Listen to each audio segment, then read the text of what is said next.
ಓಂ ಶಾಂತಿ. ವೀಕ್ಷಕರ ಅಭಿಮಾನಿಗಳೇ, ಗುರುಮಕ್ಕಳೇ, ಭಕ್ತರೆ, ನಿಮ್ಮೆಲ್ಲರೂ ಒಳ್ಳೆಯದಾಗಲಿ. ವೀಕ್ಷಕರೇ, ಕಾಲಧರ್ಮ, ಮಹಾಕಾಲಧರ್ಮ ಅಂದರೆ ಯಮಧರ್ಮ ಕಾಲನು, ಮಹಾಧರ್ಮ ಮಹಾದೇವ, ರುದ್ರದೇವ ಅಥವಾ ವೀರಭದ್ರ ಅಥವಾ ಮಹಾಕಾಳಿ ಸ್ವರೂಪ ಅಂತ ನಾವು ಮಹಾದೇವನಿಗೆ ಕರಿತೀವಿ. ಇನ್ನು ಧರ್ಮದೇವತೆ ಯಾರು ಮಾತು ತಪ್ಪಿದ್ರು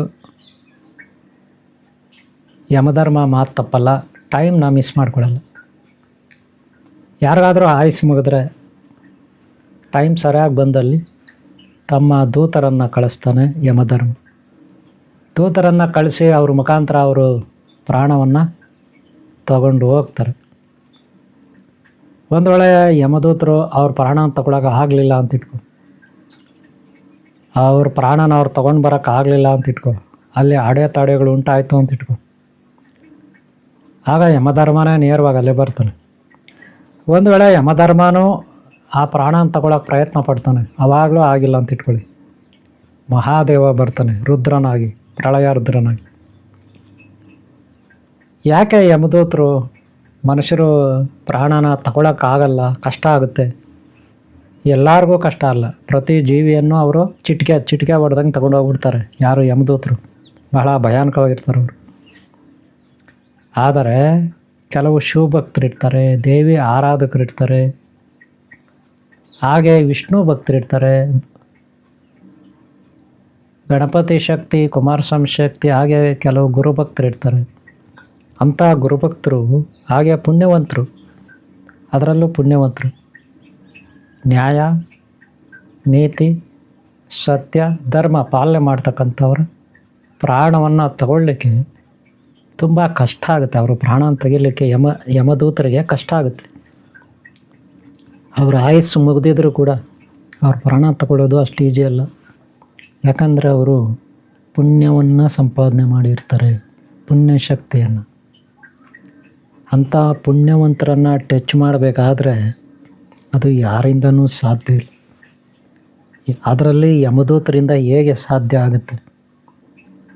ಎಷ್ಟೋ ಪುಣ್ಯ ಮಾಡಿರ್ತಾರೆ, ಎಷ್ಟೋ ದಾನ ಧರ್ಮ ಮಾಡಿರ್ತಾರೆ, ಎಷ್ಟೋ ಧರ್ಮ ಕಾರ್ಯಗಳನ್ನು ಮಾಡಿರ್ತಾರೆ. ಅಂಥ ಮನುಷ್ಯರು ಮಹಾತ್ಮರು, ದೈವ ಸ್ವರೂಪರು ಅಂತಾರೆ, ಅವ್ರನ್ನ ದೈವಜ್ಞರು ಅಂತಾರೆ,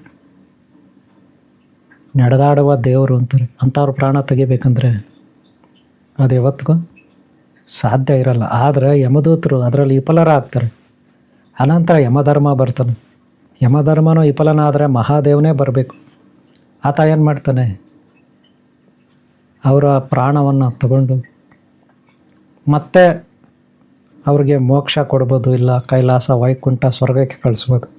ಅಥವಾ ಯಾವುದೋ ಒಂದು ಒಳ್ಳೆಯ ಕುಲದಲ್ಲಿ, ರಾಜವಂಶದಲ್ಲಿ, ಅಥವಾ ಒಳ್ಳೆಯ ಮೇಲ್ಜಾತಿ ಅಂತಿರಲ್ಲ ನೀವು, ಒಳ್ಳೆಯ ಕುಲ, ಒಳ್ಳೆಯ ಸಂಸ್ಕಾರ ಇರೋರು, ಒಳ್ಳೆಯ ಸಂಸ್ಕಾರ ಅಂತಿರಲ್ಲ, ಯಾರಲ್ಲಿದೆ ಅವ್ರನ್ನ ಮೇಲ್ಜಾತಿ ಅಂತೀವಿ, ಯಾರಲ್ಲಿ ಸಂಸ್ಕಾರ ಇಲ್ಲ ಅವ್ರನ್ನ ಕೀಳ್ಜಾತಿ ಅಂತೀವಿ. ಗೊತ್ತಾಯ್ತಲ್ಲ? ಯಾರಲ್ಲಿ ಒಳ್ಳೆತನ ಇದೆ, ಒಳ್ಳೆಯವರಿದ್ದಾರೆ, ಸಂಸ್ಕಾರ, ಒಳ್ಳೆಯ ಸಂಸ್ಕೃತಿ ಇದೆ, ಅವ್ರನ್ನ ನಾವು ಮೇಲ್ಜಾತಿ ಅನ್ನೋದು. ಯಾರಲ್ಲಿ ಕೆಟ್ಟದ್ದು ಗುಣಗಳಿದೆ, ಯಾರಲ್ಲಿ ದುರ್ಗುಣಗಳಿದೆ, ಅವರನ್ನು ನಾವು ಕೀಳ್ಜಾತಿ ಅನ್ನೋದು. ಗೊತ್ತಾಯ್ತಲ್ಲ? ಎಲ್ಲರೂ ಹೇಳ್ತಾರಲ್ಲ ಆ ಜಾತಿ ಈ ಜಾತಿ, ಅದಲ್ಲ. ಜಾತಿಯನ್ನು ಗುರುತಿಸೋದು ಅವರವರ ಗುಣಗಳ ಆಧಾರದ ಮೇಲೆ. ನೆನ್ಪಿಟ್ಕೊಳ್ಳಿ. ಅಂಥ ಸಂಸ್ಕಾರ ಇರೋರನ್ನು ಟಚ್ ಮಾಡಲಿಕ್ಕೆ ಯಾರಿಂದನೂ ಆಗಲ್ಲ, ಆ ಯಮಧರ್ಮನಿಂದನೂ ಆಗಲ್ಲ. ಲಾಸ್ಟ್ಗೆ ಮಹಾದೇವನೇ ಬಂದು ಅವರಿಗೆ ಮುಕ್ತಿ ಕೊಡಬೇಕು, ಅಥವಾ ಯಾವುದೋ ಒಂದು ವೈಕುಂಠನೋ ಸ್ವರ್ಗನೋ ಎಲ್ಲಿಗೂ ಅವ್ರನ್ನ ಕಳಿಸ್ಬೇಕಾಗತ್ತೆ.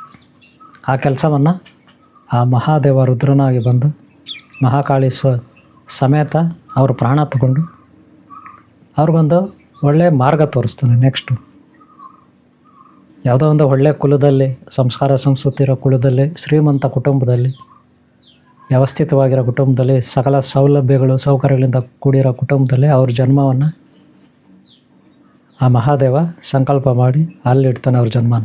ಗೊತ್ತಾಯ್ತಿಲ್ಲ? ಅದೇ ಪಾಪ ಮಾಡಿದರೆ ಅಂಥವ್ರನ್ನ ತಗೊಂಡು ನರಕಕ್ಕೆ ಆ ಯಮದೂತರು ಬಂದ ತಕ್ಷಣವೇ ಯಮದೂತರು ಇವ್ರನ್ನ ಟಚ್ ಮಾಡೋಷ್ಟೇ ಅಲ್ಲ, ಪಾಪಿಗಳನ್ನ ಅವ್ರು ಬಂದು ಯಮದೂತರು ನಿಂತ್ಕೊಬಿಟ್ರೆ ಸಾಕು, ಇವ್ರದ್ದೇ ಆಟಾಟಿಕ ಹೊಡೆದು, ಇವ್ರದ್ದೇ ಬುರುಡೆ ಹೊಡೆದು, ಇವ್ರದ್ದೇ ಶರೀರದ ಅಂಗಾಂಗಗಳು ಕುಸ್ತು ಬಿದ್ದೋಗ್ತಾರೆ. ಇವ್ರನ್ನ ಯಾರು ಟಚ್ ಮಾಡೋಷ್ಟಿಲ್ಲ, ಬರೀ ಯಮದೂತರು ಬಂದು ನಿಂತ್ಕೊಂಡ್ರೆ. ಆ ರೀತಿ ಸತ್ತೋಗೋದು ಯಾರು? ಪಾಪ ಮಾಡಿರೋರು. ಯಾಕಂದರೆ ಪಾಪ ಮಾಡಿದ್ದಾರೆ, ಭಯ.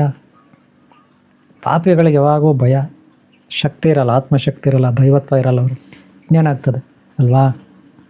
ಬರೀ ಅವರು ಇವ್ರನ್ನ ಬೆದರಿಸ್ತಾರೆ, ಅಕ್ಕಪಕ್ಕ ಇರೋ ಮನೆಯವ್ರನ್ನ, ಬಸ್ ಸ್ಟ್ಯಾಂಡಲ್ಲಿ, ರೈಲ್ವೆ ಸ್ಟೇಷನಲ್ಲಿ, ಆಫೀಸುಗಳಲ್ಲಿ, ಅಲ್ಲಿ ಇಲ್ಲಿ ಅವರು ಇವ್ರನ್ನ ಅಮಾಯಕತ್ವದ ಮೇಲೆ ಆಟ ಆಡ್ತಾರೆ ಕೆಟ್ಟವ್ರು. ಅಷ್ಟೇ, ಅವರು ಯೋಗ್ಯತೆ ಅಷ್ಟೇ.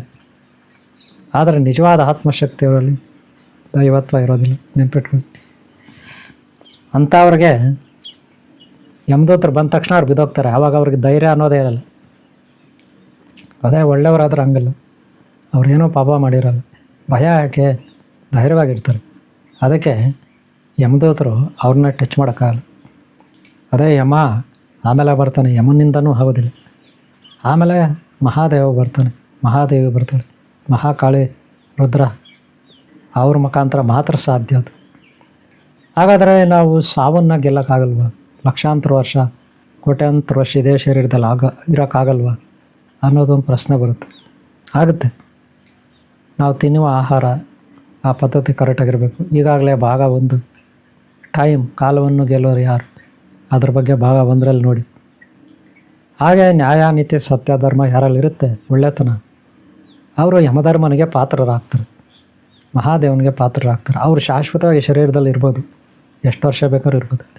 ಆದರೆ ಅದಕ್ಕೆ ಸ್ವಲ್ಪ ಯೋಗ ಸಾಧನೆ ಎಲ್ಲ ಮಾಡಬೇಕು. ಸಪ್ತಚಕ್ರಗಳ ಸಾಧನೆ, ಕುಂಡಲಿನಿ ಸಾಧನೆ, ಇದೆಲ್ಲ ಮಾಡಬೇಕಾಗುತ್ತೆ. ಅಂದರೆ ಪ್ರಾಣವನ್ನು ಗೆಲ್ಲೋದು, ಸಾವನ್ನು ಗೆಲ್ಲೋದು, ಆ ವಿದ್ಯೆ ಕಲಿಬೇಕು. ಅದು ಗುರುಗಳಿಂದ ಮಾತ್ರ ಸಾಧ್ಯ. ಯಾರು ಕಲ್ತಿದ್ದಾರೆ ಅವರು ಮಾತ್ರ ಕಲಿಸ್ಕೊಡ್ತಾರೆ. ಉಳಿದವರ ಬರೀ ಕಂತೆ ಪುರಾಣ ಅಂತೆ ಹೇಳ್ಕೊಡ್ತಾರೆ, ಪಾಠ ಮಾಡ್ತಾರೆ, ಗಿಳಿ ಪಾಠ. ಎಲ್ಲೋ ಓದ್ಕೋತಾರೆ, ಎಲ್ಲೋ ಕೇಳ್ತಾರೆ, ಅದನ್ನು ತಂದಿಲ್ಲಿ ಕೂತ್ಕೊಂಡು ಹೇಳ್ತಾರೆ. ಅಮರತ್ವದ ಬಗ್ಗೆ ಮಾತಾಡ್ತಾರೆ ಎಷ್ಟೋ ಜನ. ಅವ್ರು ಯಾವತ್ತಿಗೂ ಕಲ್ಸೋಕ್ಕಾಗಲ್ಲ, ಬರೀ ಮಾತಾಡ್ಬೋದು, ಪಾಠ ಹೇಳ್ಬೋದು ಅಷ್ಟೆ. ಗೊತ್ತಾಯ್ತಲ್ಲ? ಅದಕ್ಕೆ ಯಾರು ವಿದ್ಯೆ ಕಲ್ತಿರ್ತಾರೆ, ಅಮರತ್ವವನ್ನು, ಸಾವನ್ನು ಗೆದ್ದಿರ್ತಾರೆ, ಸಾವು ಬರದೇ ನೋಡ್ಕೊಂಡಿರ್ತಾರೆ, ಆ ಸಾವನ್ನು ಗೆದ್ದಿರ್ತಾರೆ, ಅವರು ವೈಜ್ಞಾನಿಕವಾಗಿ ಸ್ಕ್ಯಾನರ್ಗಳಿರ್ತವೆ. ವೈಜ್ಞಾನಿಕವಾಗಿ ನಮ್ಮ ಶರೀರದಲ್ಲಿ DNA ಇರುತ್ತೆ, ಹಾರ್ಮೋನ್ಸ್ ಇರುತ್ತೆ, ಹಾಗೆ ಕ್ರೋಮೋಸೋಮ್ಸ್ ಇರುತ್ತೆ. ಎಲ್ಲವನ್ನೂ ಅಳತೆ ಮಾಡೋಕ್ಕೆ ಸಾಕಷ್ಟು ವೈಜ್ಞಾನಿಕವಾಗಿ ಈಗ ಒಂದಷ್ಟು ಸ್ಕ್ಯಾನರ್ಗಳು ಅಪ್ಡೇಟ್ ಆಗಿದ್ದಾವೆ, ಹೊಸದು ಅವು ಸಿಗ್ತವೆ. ಅದರಲ್ಲಿ ನಮ್ಮ ಶರೀರನ ಸ್ಕ್ಯಾನರ್ಗೆ ಒಳಪಡಿಸಿದಾಗ ನಮ್ಮ ಶರೀರದ ಯೋಗ್ಯತೆ ಏನಂತ ಗೊತ್ತಾಗುತ್ತೆ. ಯಾರು ಸಾಧನೆ ಮಾಡೋರು, ತಪಸ್ವಿಗಳು, ಯಾರು ಮಾಡಿಲ್ಲ, ಯಾರು ಬುರುಡೆ ಬಿಡ್ತಾರೆ, ಯಾರು ಸತ್ಯ ಹೇಳ್ತಾರೆ, ಆ ಸ್ಕ್ಯಾನರ್ಗಳು ಅವರ ಒಂದು ಶರೀರವನ್ನು, ಅವರ ಮನಸ್ಥಿತಿಯನ್ನು ಅಳತೆ ಮಾಡಿ ನಿಖರವಾಗಿ ಅನಲೈಸ್ ಮಾಡಿ ಅದು ರಿಪೋರ್ಟ್ ಕೊಡುತ್ತೆ. ಅದರ ಆಧಾರದ ಮೇಲೆ ನಾವು ಯಾರ್ಯಾರು ಹೇಗ್ತೇನು ಅಂತ ನೋಡ್ಬೋದು. ಆಗ ಯಾರು ಸಾಧನೆ ಮಾಡಿರ್ತಾರೆ, ಗುರುಗಳು ಅಮರತ್ವವನ್ನು ಪಡೆದಿರ್ತಾರೆ, ಸಾವನ್ನು ಗೆದ್ದಿರ್ತಾರೆ, ಅಂಥವ್ರ ಹತ್ರ ನಾವು ವಿದ್ಯೆ ಕಲ್ತ್ರೆ ಖಂಡಿತ ನಾವು ಉದ್ಧಾರ ಆಗ್ತೀವಿ. ಅವ್ರಿಗೆ ಅನುಭವ ಇರ್ತದೆ, ಸಾವನ್ನು ಹೇಗೆ ಗೆಲ್ಲೋದು, ಹೇಗೆ ಗೆಲ್ಲಬೇಕು ಅಂತ ಅಲ್ವಾ? ಅದೇ ಏನೂ ಅನುಭವ ಇಲ್ಲದೆ ಇರೋನು ಅವನ ಹತ್ರ ಹೋಗಿ ನಾವು ವಿದ್ಯೆ ಕಲ್ತ್ರೆ ಅವನೇನೋ ಪಾಠ ಮಾಡೋಕ್ಕೆ ಸಮರ್ಥನ ಅಷ್ಟೇ. ಪಾಠ ಮಾಡಲಿಕ್ಕೆ ಸಮರ್ಥರು ಇರ್ತಾರೆ, ಕಲಿಬೋದು ಅವ್ರ ಹತ್ರನೂ ಏನು ಒಂದು ಪಾಠನ. ಆಮೇಲೆ ಪೂರ್ಣ ಪ್ರಮಾಣದಲ್ಲಿ ಆಗಲ್ಲ, ಏನೋ ಈ ಪ್ರೈಮರಿ, LKG, UKG, PKG ಅಂತೀವಲ್ಲ, ಅಷ್ಟು ಕಲಿಬೋದು. ಅದೇ ನಿಜವಾಗ್ಲೂ ಸಾಧನೆ ಮಾಡಿರೋ ಗುರು ಹತ್ರ ನಾವು ವಿದ್ಯೆ ಕಲ್ತ್ರೆ ಅಮರತ್ವವನ್ನು ಕಲಿಸ್ಕೊಡ್ತಾರೆ. DNA, ಹಾರ್ಮೋನ್ಸು, ಶರೀರದ ಜೀವಶಾಸ್ತ್ರದ ರಾಸಾಯನಿಕ ಪ್ರಕ್ರಿಯೆಗಳು, ಬಯೋಕೆಮಿಸ್ಟ್ರಿ, ಇದೆಲ್ಲವನ್ನು ಅವ್ರು ಕಲಿಸ್ಕೊಡ್ತಾರೆ. ಅದಕ್ಕೆ ಆಧ್ಯಾತ್ಮ, ಧರ್ಮ, ಮಹಾಧರ್ಮ, ದೈವಭಕ್ತಿ ಇದನ್ನು ಹೇಳ್ಕೊಡುತ್ತೆ ಆಧ್ಯಾತ್ಮ.